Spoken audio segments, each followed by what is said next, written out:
Welcome back to our service. David Walliams' untold story isn't about fame or controversy. The story is about a man who fought his whole life to stay alive in his own mind.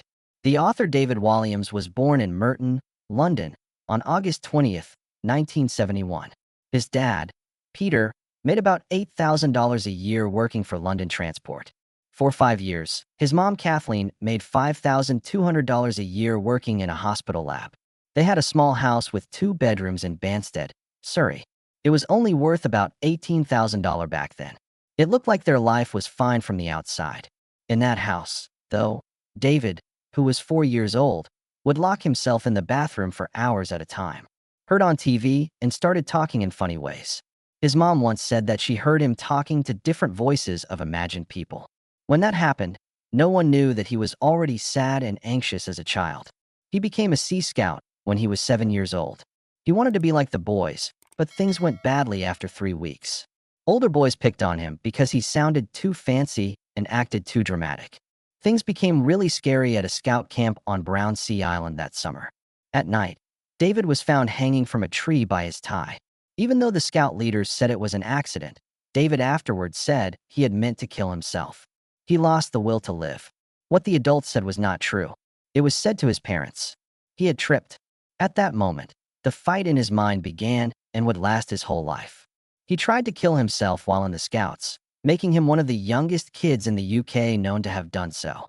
David had 47 comedy records by the time he was 10. He spent his whole $200 weekly allowance buying them at thrift stores.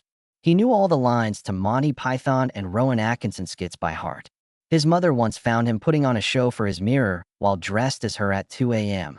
Ibuprofen, a type of antidepressant that wasn't often given to kids back then, was given to him that same year. He said that to block out the bad thoughts, he would wear headphones for 8 hours a day. Gradually, his scores went down.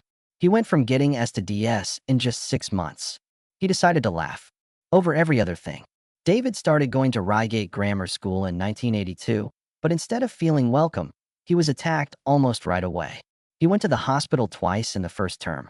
In 2 different cases, they were locked in a room for hours and broke their nose.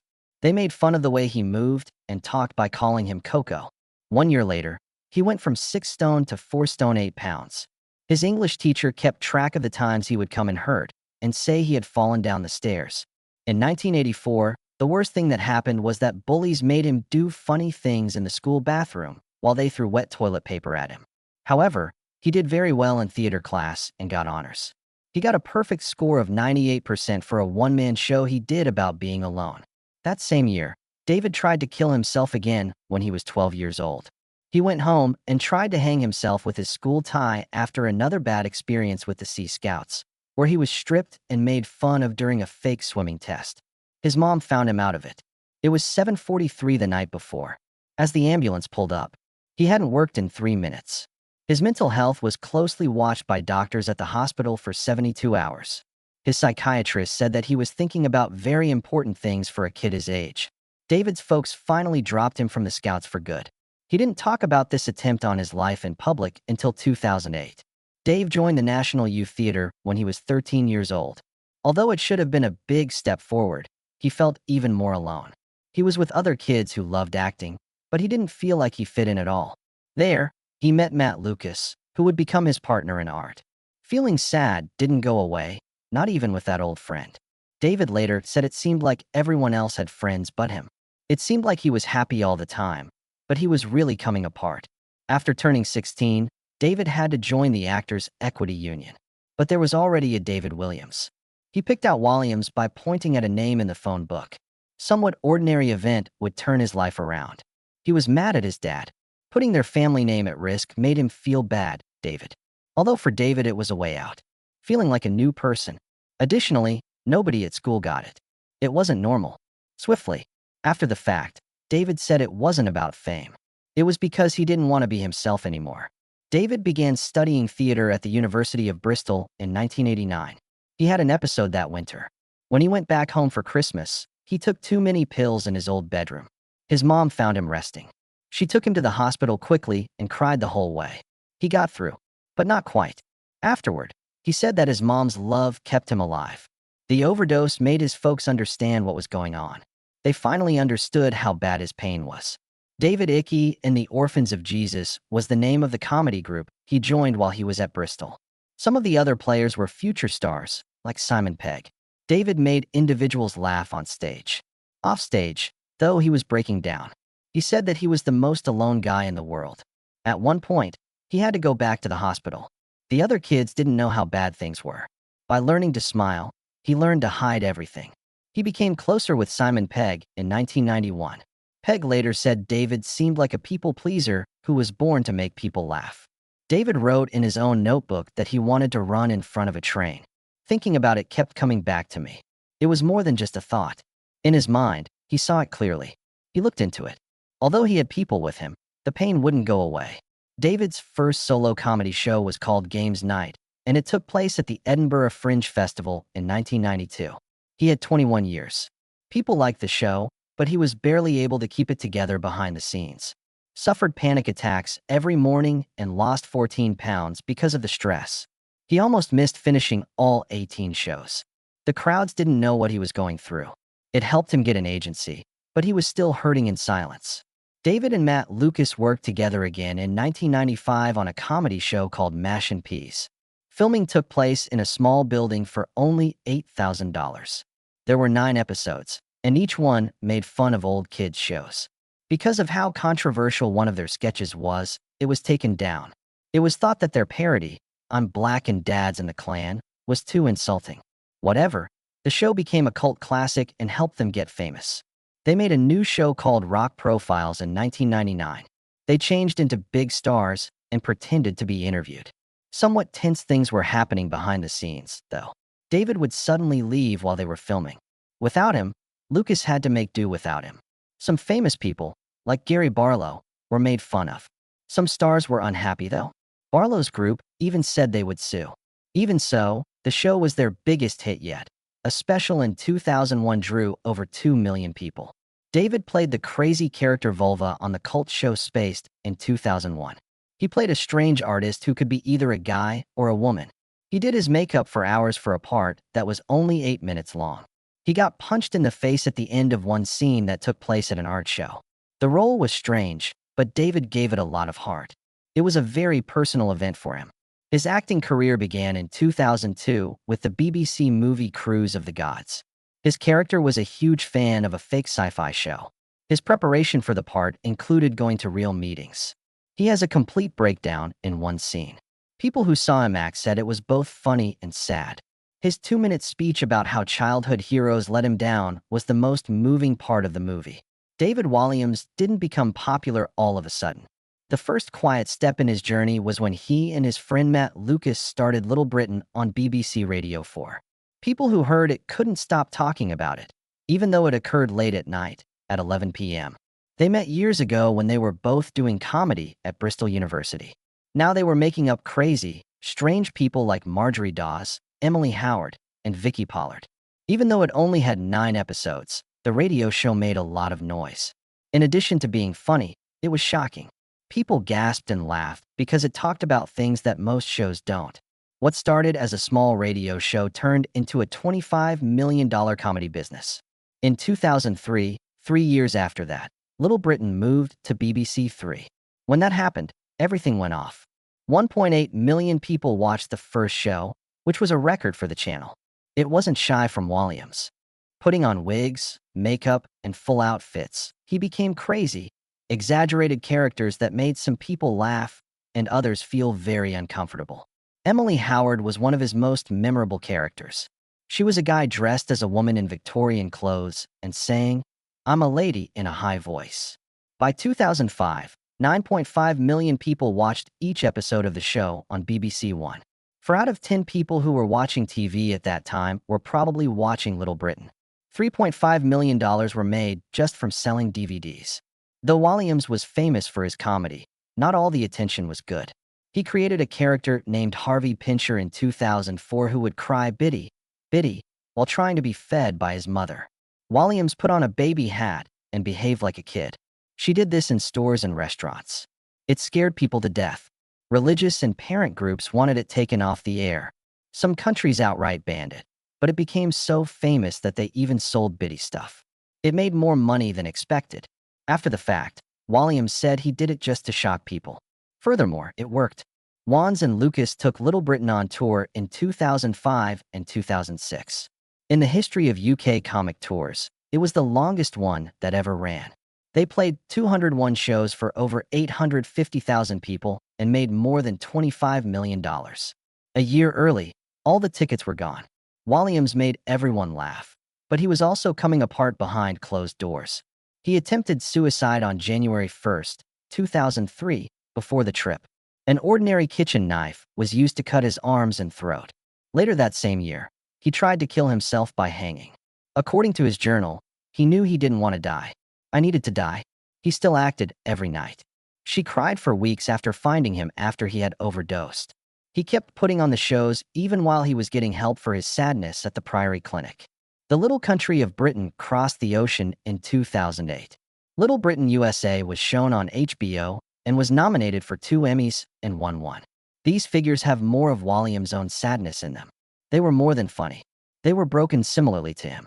However, people in the US didn't enjoy the same types of jokes. There were a lot of complaints about the stereotypes, and some even said the show was racist and used blackface. HBO canceled it after only 6 shows because not many people watched it. The show's American version didn't make it, even though it won an Emmy for Best Humor in 2007. In that moment, Walliams' bad luck began. Funny things were changing. His style no longer worked for him. As a judge on Britain's Got Talent in 2012, he became famous. Over 11 million people watched each show of him sitting next to Simon Cowell, Amanda Holden, and Alicia Dixon. 12.5 million people watched the 2015 ending. Walliams was famous for how he reacted to things that made him cry, like when he pressed the golden buzzer for a school choir. In 2020, however, Mikes picked up his private remarks while he was auditioning. He was mean and sexually explicit with contestants. He compared one woman to a slightly dull club girl who thinks you want to fuck them. There was a big fuss in 2022 when the tapes were leaked. The damage was already done when Walliams said sorry. The end of his time on the show was a shame. In 2015, Walliams played a more important part in Partners in Crime, a BBC show based on the books by Agatha Christie. Tommy Beresford, the clueless but nice husband of a detective pair, was played by him. Reviews were mixed for the first 6 shows that aired on July 26, 2015. The show got a 6.5 rating on IMDb, and the BBC chose not to make a second season. Even though Walliams had shown he could act in other roles, there wasn't any magic in them. During 2016, he tried doing sketch comedy again with Walliams and Friend. The first show was a Christmas special that drew 6 million people. However, the number dropped to 2.3 million after only 6 shows. He made jokes in the sketches that were too close to his later problems, and they didn't hit well. Some people said it was smart. However, the show ended after only 1 season. There was a sense that Walliams was stuck. He could no longer use his old style. In 2007, he played Prince Sextus in the movie Stardust.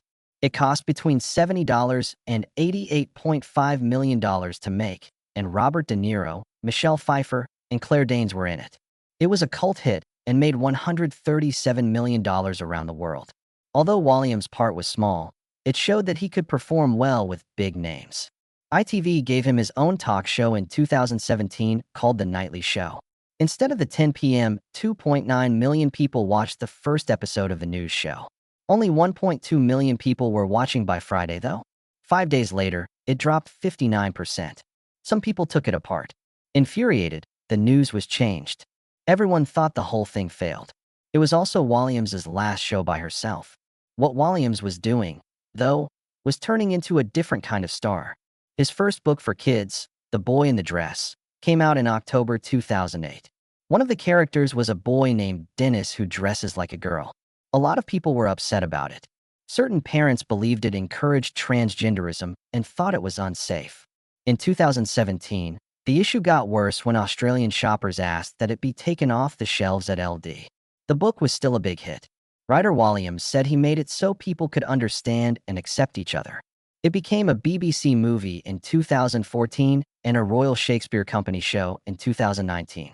He would go on to write more than 40 million children's books after that book. Walliams did more than write. 10 hours and 34 minutes later, in July 2006, he swam the 21-mile English Channel. He got through jellyfish, shipwrecks, and the freezing cold by singing ABBA and Pet Shop Boys songs in his head. He gave almost $1 million to Sport Relief. He said later it wasn't just for charity. In order to get away from the sadness in his mind, he did this.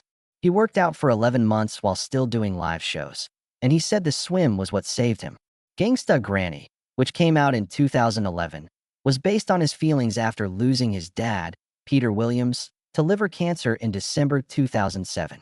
Peter had just been told 3 months before, not even drinking. The illness came as a shock to the family. Walliams abandoned everything to be with his dad. The US version of Little Britain was even pushed back. Within Gangster Granny, an 11-year-old boy learns that his grandmother steals jewelry.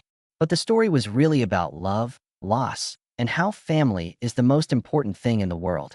A follow-up was made in 2022 after it became a hit TV show. Walliams did it again in September 2011, this time swimming 140 miles through the dirty River Thames. In the middle, he got sick from eating germs and started throwing up and having a fever. On September 12, 2011, he finished the swim after keeping going. It was his second time raising more than $1 million. He later said he did it to take his mind off of being depressed. Feeling hurt helped him deal with his sadness. The movie version of his 2012 book Ratburger came out in 2017. The story was about a girl named Zoe and was very sad, who is not safe at school and is mistreated at home. She meets a bad guy who wants to turn rats into burgers and makes friends with a dancing rat. That creepy bad guy was based on a real man Walliams saw try out for Britain's Got Talent and eat live bugs. Although funny, the story was sad, just like Walliams' own youth. Walliams got married to Dutch beauty Laura Stone in May 2010. That they broke up at Claridge's Hotel in London after dating for only 8 months. Even though their boy Alfred was born in May 2013, the marriage was already ending. Walliams was always depressed and had thoughts of committing suicide.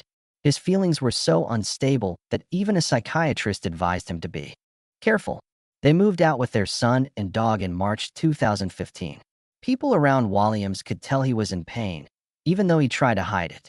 A nasty court battle over $19 million turned their divorce into a losing battle. David had $16.3 million in earnings, and Laura had $2.6 million. It took over 14 months of fighting over money and Alfred's control. There was no public knowledge of the final deal, but Walliams' mental health got even worse because of all the stress. The movie Who Do You Think You Are was shot in 2020. David discovered a shocking fact. After getting shell shock in World War I, his great-grandfather John George Borman spent 43 years in a mental prison. In 1919, he was found to be insane and spent the rest of his life in a hospital until he died in 1962. David discovered that his family had a history of mental illness going back many generations. He saw the same pain in his great-grandfather that he had felt his whole life. At the same time that Little Britain was becoming a worldwide comedy hit in 2003, David Walliams was slowly falling apart. He attempted suicide more than once that year.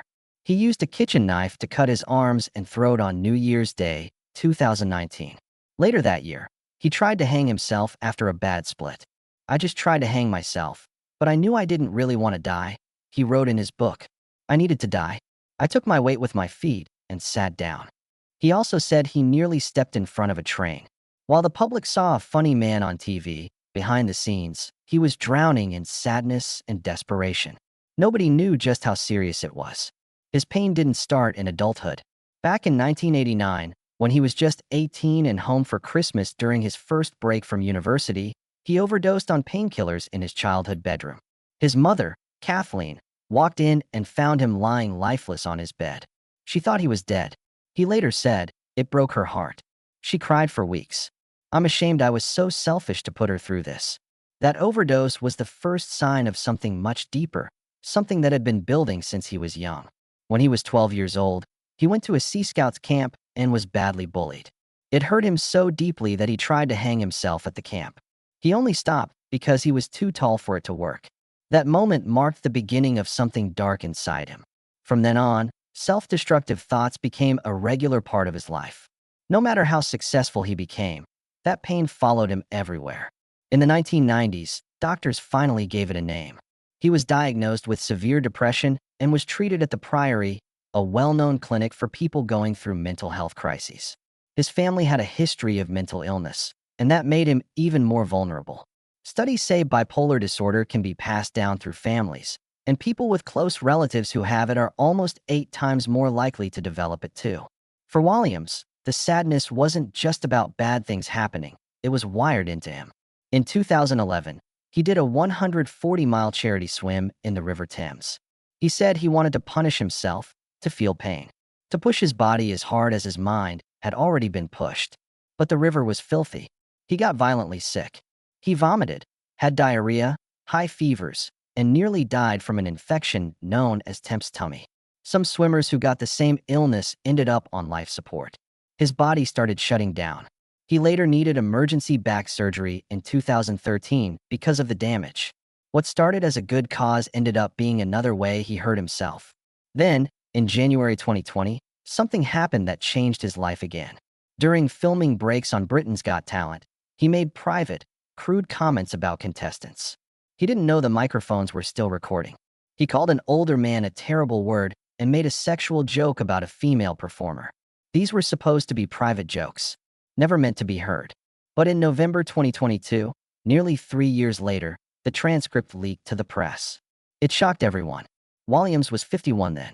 He apologized right away, saying those conversations were never meant to be public. But it was too late. The scandal exploded. People who had once seen him as a kind children's author and family entertainer were now seeing another side. Fremantle, the production company behind Britain's Got Talent, had just offered him a $1 million contract to return for the 2023 season. They took it back immediately. That same month, his psychiatrist revealed Walliams was having severe suicidal thoughts again. He couldn't stop the negative thoughts. He told people he had lost his ability to be funny. He became scared to even enter a TV studio, worried that more recordings might come out.